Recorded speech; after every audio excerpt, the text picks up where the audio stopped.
Today I'm joined by Tom Sosnoff, trader, founder, now grandfather, and the man who somehow turned option Greeks and risk curves into binge-worthy television.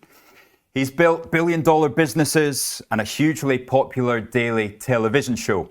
Friends and colleagues might call him opinionated to his face. They call him charismatic behind his back, cantankerous, and usually always right.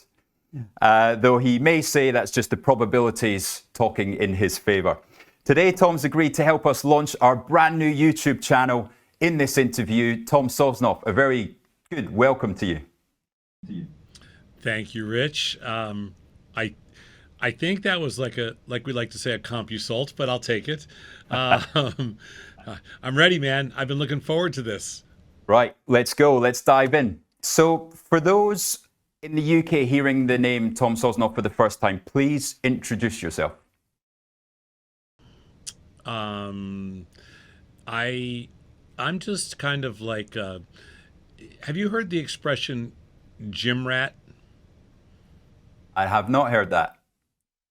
Like in the US, an expression would be like, if you're one of those people that hang around the gym all the time just looking for pickup games and just working out and stuff like that, they call you a gym rat. I'm definitely not a gym rat, but I'm more like the gym rat equivalent of a trader. Like if there's a market out there and there's like something to something to some free market to bet on, to participate in, to make a market on, I am the equivalent of a trader rat, like the gym rat for traders. That would be the best way for me to describe myself. I'm a self-proclaimed junkie. So I was the same from the age of 6 or 7 years old. I would go into the pub for lunch with my mum and dad, and there was one of those gaming machines with all the lights flashing, and that was it. That was the highlight of my day, putting in 50 pence pieces and trying to win the jackpot. And that was an early sign of all these flashing lights on a screen really being the appeal for me. But what's the appeal about trading to you, Tom? What is it that has turned it into that hobby or almost passion for you? I think that it's almost like it's a challenge. It's an unsolvable equation, or it's a nonstop challenge, and the goal lines keep moving. So it's like you keep reaching, you keep getting a little better, you keep starting to figure things out. You have some wins, you have some losses, but you can never really you can never capture the rabbit. Like in the dog races or whatever. Like, I'm that lead dog that's always out there, but I'm never going to get that damn rabbit. And I think that's what keeps me going. And when you thought you've caught it, when you've had a big win, then the market turns around and slaps you in the face a few days after, doesn't it? I think that's just, yeah. I mean, I'm kind of a randomness freak, so I feel like that's just part of the game. You have to be willing to accept that. It's just it's all part of what we do. What about going back to the start? Because you have certainly got the years of experience behind you. Back on that floor in Chicago, was there anybody that you looked up to right at the start?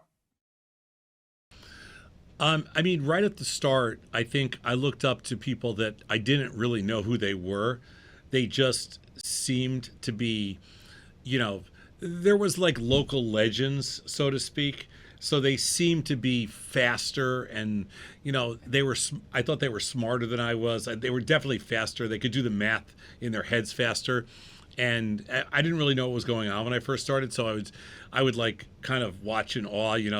I'd watch some guy next to me make a couple $1,000s, and I was trying to make a couple of $10. Yeah. And I'm like, wow, that's impressive. I want to get there someday. But there was nobody that really mentored me or anything like that. There were definitely some big traders and some really fast traders that I thought, oh, these guys, this is cool what these guys can do. Maybe I can get there someday. And now, many would say you have got there and you've taken others from around you on that floor into business. You know, when I first started, I didn't have any money, and so somebody took a shot and bet on me. Some basically random stranger, and in a city that I didn't live in, didn't come from, whatever. And I always felt after that, I got to do the same thing. Like I got to take shots with random people too, and I think that's kind of what started it, throughout the years. And I think probably in the last, whatever it's been, 40 years, we've probably hired 1,000 people off the trading floor. Something close to that. Crazy number. And even, Beth mentioned that she was a receptionist was it at thinkorswim?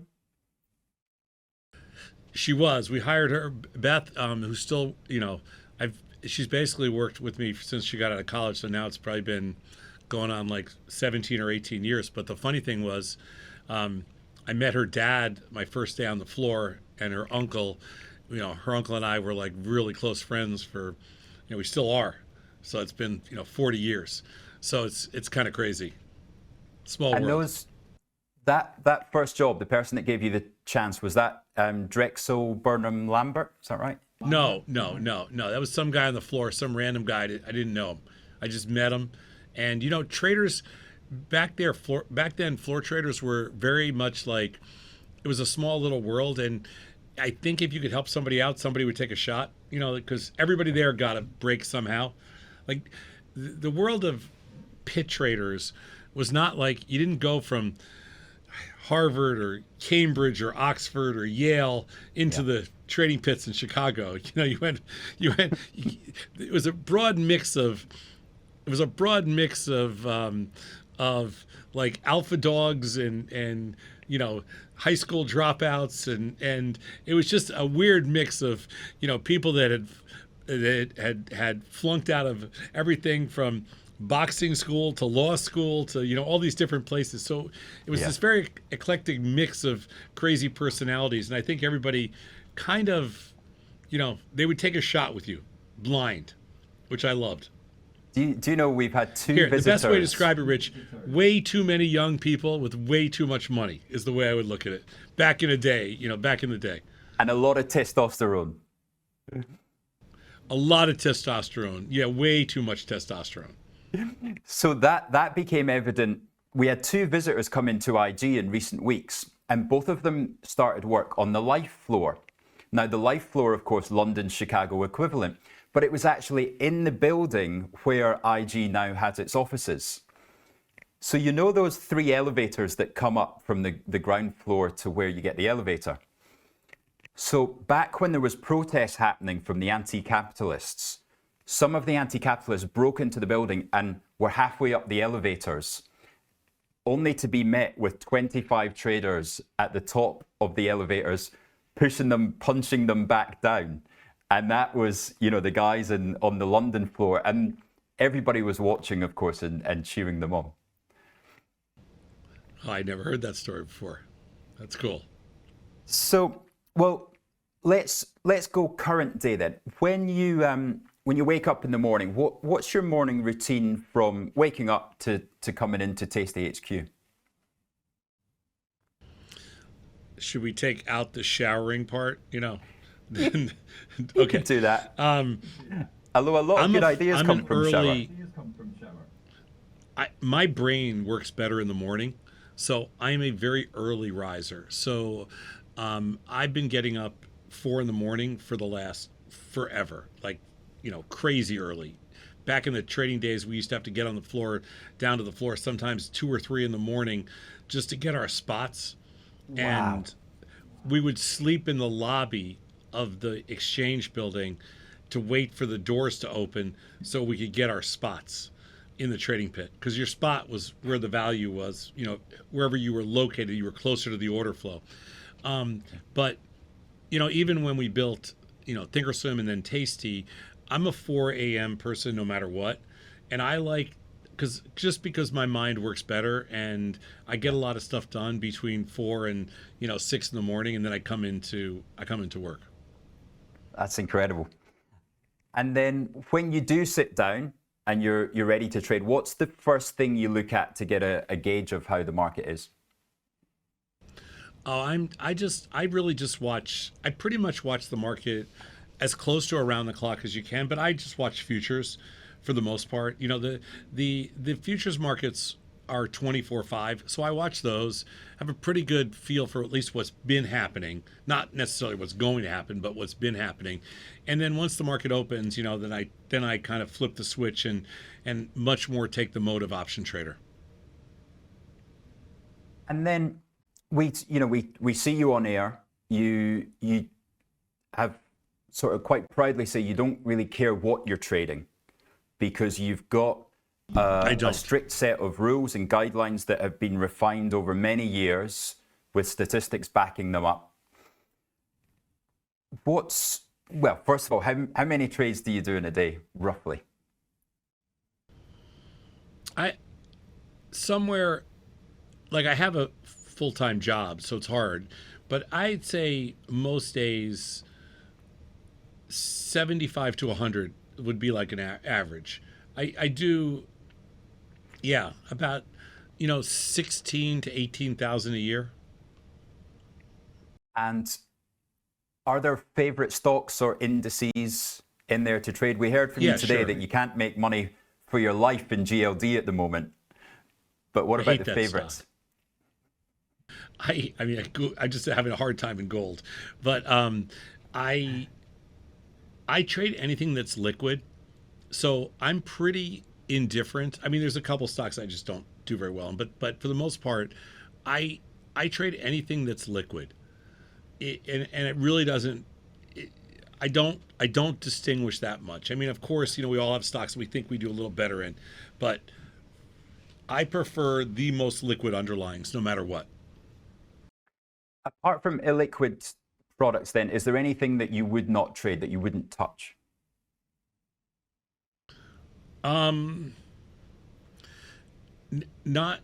Not really. I just don't like to be put into a situation that I can't win.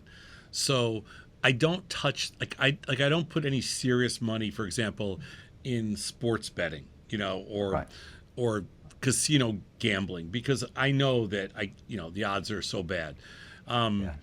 In the financial markets, I feel that it's a pretty level playing field, so I'm very comfortable. And what helps that level playing field? What takes you into the probability of winning? Well, I think that for me, being an option trader, it's not like I'm smarter or know more than anybody else. It's just that I understand that if you do something enough times, just straight law of large numbers, that if you have a probabilistic advantage, it's going to play out that way. So, and a probabilistic advantage is not necessarily any kind of edge, theoretical edge at all. It just means that if there's an 80% chance this option is not going in the money, there's an 80% chance it's not going in the money. That's pure math. It's not, there's nothing subjective about that. So if you do it enough times, it's going to be 80%, and that's all. And of course, Charlie Munger was asked, Charlie, are you and Warren just clever than everybody else? And he said, no, we're just less stupid. Yeah, sometimes I'd question that about Charlie Munger, but that's just my own personal thing. Charlie and I didn't know him at all, but I did not see eye to eye with his approach to investing and or trading. There's a lot of Charlie Munger isms that I don't actually like, but Fantastic. So he's not my Charlie Munger, and like Jack Bogle and those guys are not my favorite cup of tea. I don't like that's I'm giving that one to you. I don't like the old school passive investors that basically tell you to sit back, relax, and close your eyes for 25 years. It's not my style. No. Aside from that, then, what do you think's your most overrated investment strategy or tip? Well, what do I think what is the most common? Yeah, what have you heard out there that you just think is overrated and you don't agree with? Well, I think a lot of things. First of all, overrated for me would be technical analysis. Overrated would be fundamental analysis. Overrated for me would be anybody who thinks they actually know what's going to happen next. Yeah. You know, overrated would be overrated would be people that think that that they can pick stocks or pick futures and be right. Like that, to me, that kind of stuff. I'm a strategist. I don't think of markets the same way other people do, and I just don't believe that there's people out there that have any kind of an edge or advantage because they think they know what's going to happen next. That's going to really make people's ears prick up, because if somebody that's been around the greats of the market for so long that they believe that they've got an edge, that's so interesting to hear somebody so experienced with that view. Not a chance. I don't believe that there's anybody. And listen, if it was possible in the world of AI right now, AI can process anything it can process anything, all available information. Then AI should be able to pick winners, right? But it can't, No. because there's nothing to R about. You can't R about randomness. So, yeah, I mean, that's one of the biggest kind of fallacies of trading and investing, is that somebody knows something more than you know. Fantastic. Now, let's go to the live show. The live show you and Bat have been doing together for a number of years now. What's the funniest thing that you can recall ever happening? Oh my God, we've had moments where we literally can't stop laughing because I have to think about this for a second, because I feel like every day I come to work and we kind of lose it. I mean, well, you understand something about the Bat. Like, he can say some things that you're just like, you're listening and you're like, he didn't just say that, did he? And he did. So I'm not sure that I can point to any like just one thing that he said or did, but I think we've laughed nonstop on air for 14 straight years. Yeah. Just the general silliness. We've known each other for 40 years. There's a lot of history there. There's we have a lot of stories. Yeah. So. And do you think that's part of the magic that make people coming back every morning and every afternoon to watch? I think listening to two people kind of bullshit about their lives, and they've had interesting lives, is entertaining. I mean, I love that part of the network. I love the part where we talk about everything from our kids to our wives to the food we like, to the trip we took, to whatever we did. To wearing yesterday. a name on the back of the shirt to a baseball game. Of course, wearing the name on the back of the shirt to a baseball game. I first met Tony. We were playing softball in Chicago. We both played in some league, and I didn't even know him, but we traded in the same pit, which is crazy. But we met on a softball field, so it was fun. Fantastic. Now, a question to you: you and Tony's plane crashes into a desert island. You can have one other person from the Tasty team who can help you and has the skills to help you guys survive. Who would it be, and what's that skill? Oh my God, the skills to help us survive. We crash somewhere. We're just dead. Let's see. We would probably, if we had to bring one person, it would have to be Beth, because she's the only one that can handle us both. And she's the poor girl's been, an adult babysitter now for, the last 15, 20 years. So I think that I think that, it's only fitting that she goes down with the ship, as they say. and she's on holiday right now, bless her, after going through the 10-year anniversary last week that we saw on the show. What a wonderful photo that was. Bat clearly appreciated it. 100%. Yes, absolutely. What is the worst piece of dog shit stock you've ever traded? I mean, I've had a bunch of stocks over the years go to zero. So, like, I would say anything that I've owned that has, that has basically gone bankrupt overnight. There's been a couple of them. Like, I remember once, I don't know if you remember the commodity firm Revco. They were Chicago-based commodity firm. They suffered from fraud. They closed. I thought they were trading about $25, and I thought they were, it got down to 10, and I thought that's ridiculous. So I bought a bunch of stock at $10. The next day it opened at basically zero, 50 cents. That was like a nasty trade. And, I've had different stocks, especially in 2008, where at some point, we bought some Merrill Lynch before it went to basically zero. And, you buy a bunch of stocks like that.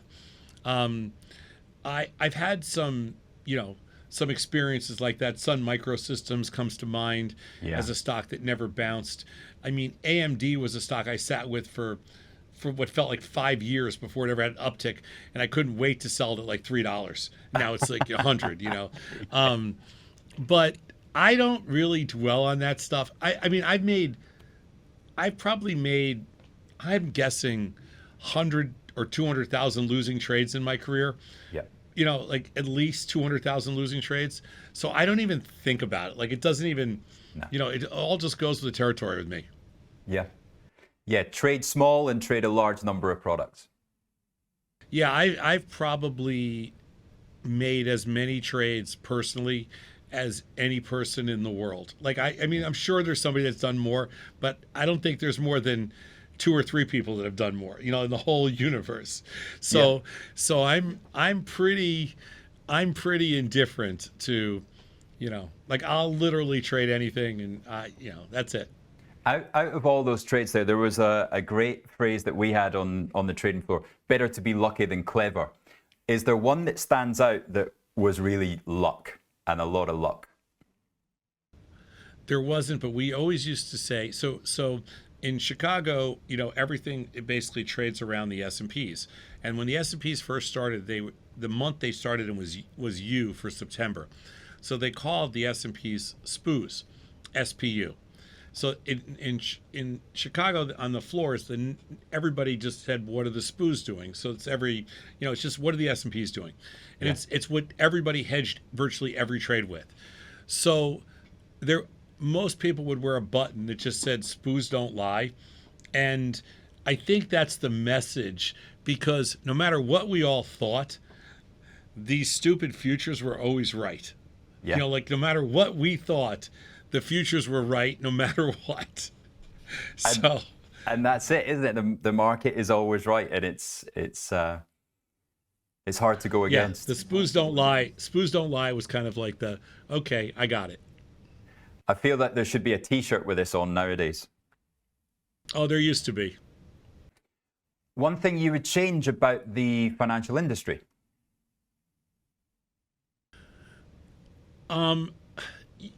There are some.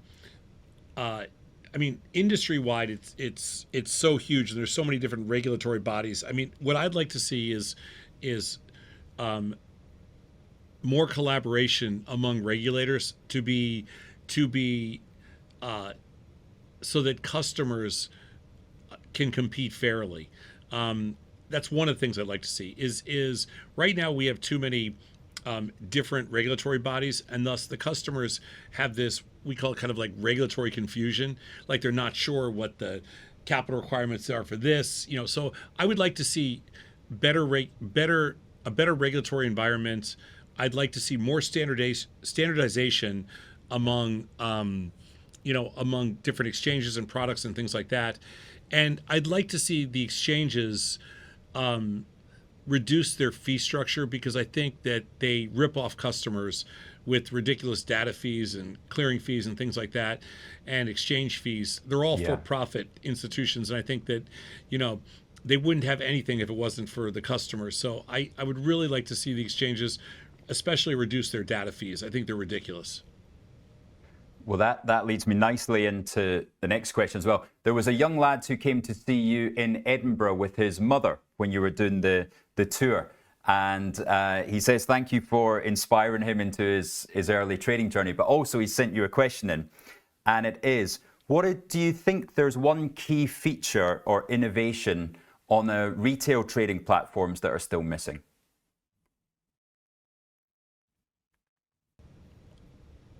Well, it depends which platform. Like, one of the nice things about the software that we've built is that it includes everything. And I think that every platform should be inclusive of every product and every strategy like we do. And I think that's missing from a lot of the industry. I also think that, in a perfect world, we would be able to expand, in the US, we'd be able to expand beyond the US. That's why I'm so looking forward to what tokenization might look like in the future. When we get true blockchain clearing set up and when we can tokenize different underlyings, I think that's the whole concept of globalization through tokenization is very exciting for the next generation. Like your generation, I think I just think there's, with respect to your generation, you're in your infancy. That's all. I just think it's going to explode. Now, Mr. Battista is on holiday this week. If there is one person, alive or dead, that you could have sitting next to you trading for even one session, who would you pick? Not Mr. Battista. He stinks. Are you kidding me? I've seen him trade. All my friends are out. Like, if you're talking about Scott or Tony or JJ, I don't want those guys. They all stink. I've been around them way too long. And it's not Vecchio or Dr. Jim either. Oh my God, no. Nobody that currently works here, that's for sure. They're too close to the fire. I can't handle that.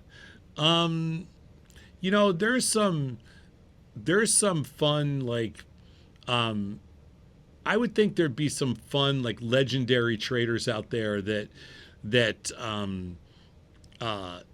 probably that, not that anybody would recognize, because they're kind of like, they're legends in the derivatives world, like, so you wouldn't know them. But in my world, they're kind of like, they're legends because their minds work a certain way. They think about things different. Right. I'm fascinated by those guys. Yeah. That's awesome. And have any of the movies come close to getting what it actually felt like back in the day? What's your favorite financial industry movie? Oh, Trading Places, hands down. I mean, nothing can ever, Trading Places nailed it. It's a little over the top. It's a little backwards because it was filmed in the 80s and all that kind of stuff. Yeah. But Trading Places was the closest thing to, what the trading floors were like back then. And that was filmed on the New York COMEX, which was like a mini version of what was in Chicago. Chicago was like 10 times the size. But hands down, Trading Places. Nothing else is even in the same league.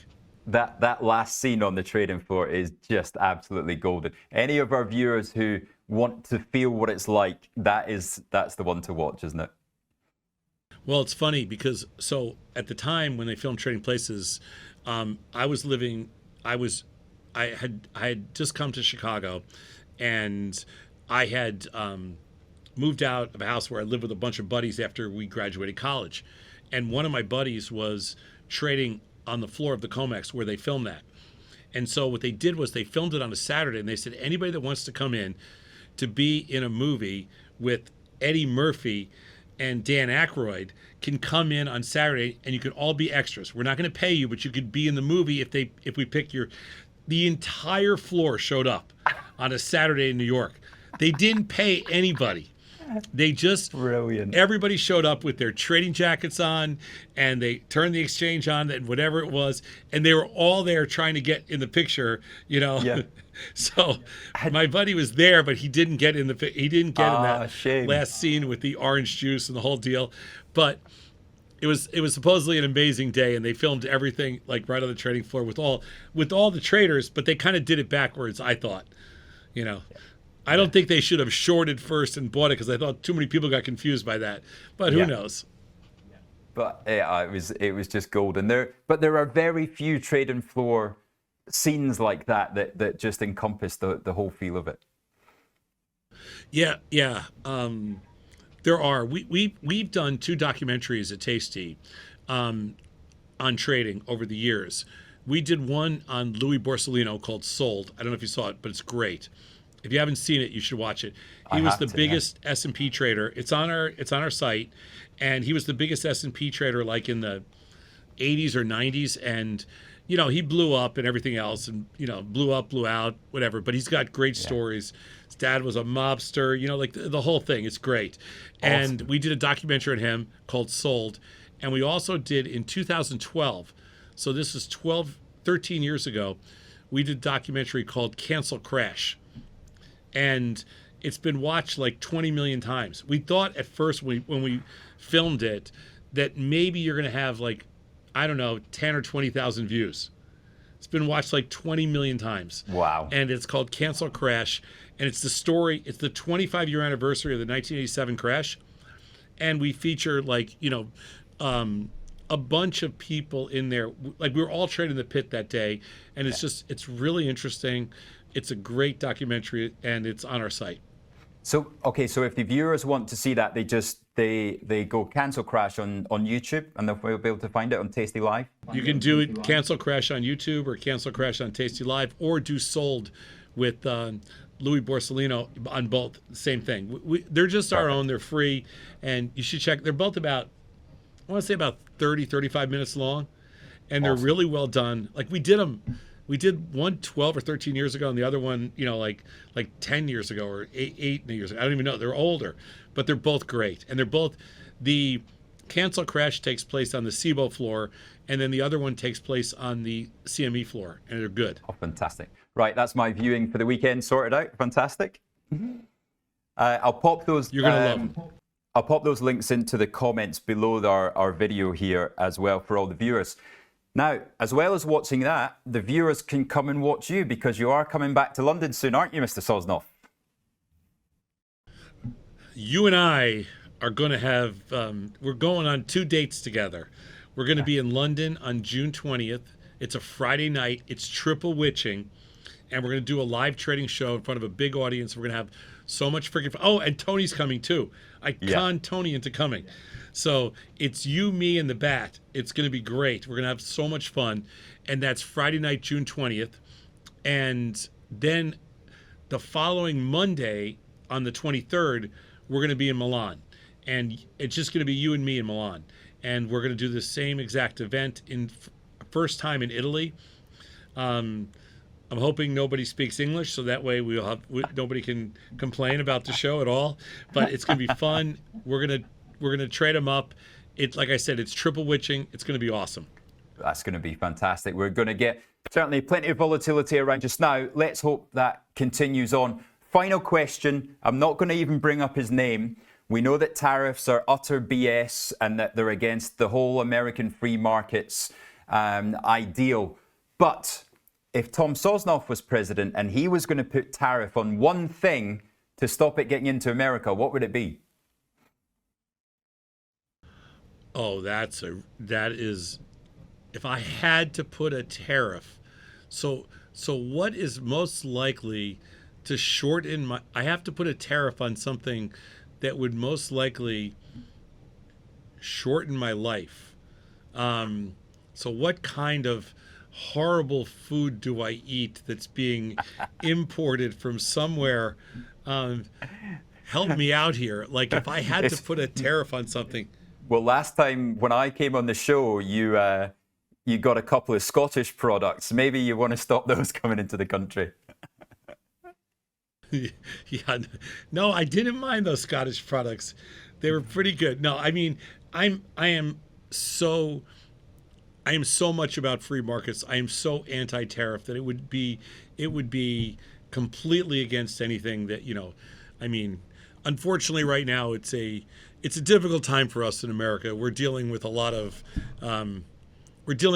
stuff that we really don't need to be dealing with, that's not making the world a better place, and it's embarrassing and it's pissing us off, and we'll deal with it, we'll figure it out, and we'll eventually get things straightened out. Well, thankfully, with all that stuff going on in the world, there is two places that you can make your day happier. And that first one is watching Tasty Live Show with Tom and Bat in the morning, and then returning for Last Call as well. And then, of course, in the morning, Trade Live with IG. Tom Sosnoff, thank you so much for joining us today. It's been my pleasure, and it's great to hear your stories and all that experience come through. All the best, and we'll see you soon. Thanks, Rich. Awesome stuff. As always, thank you.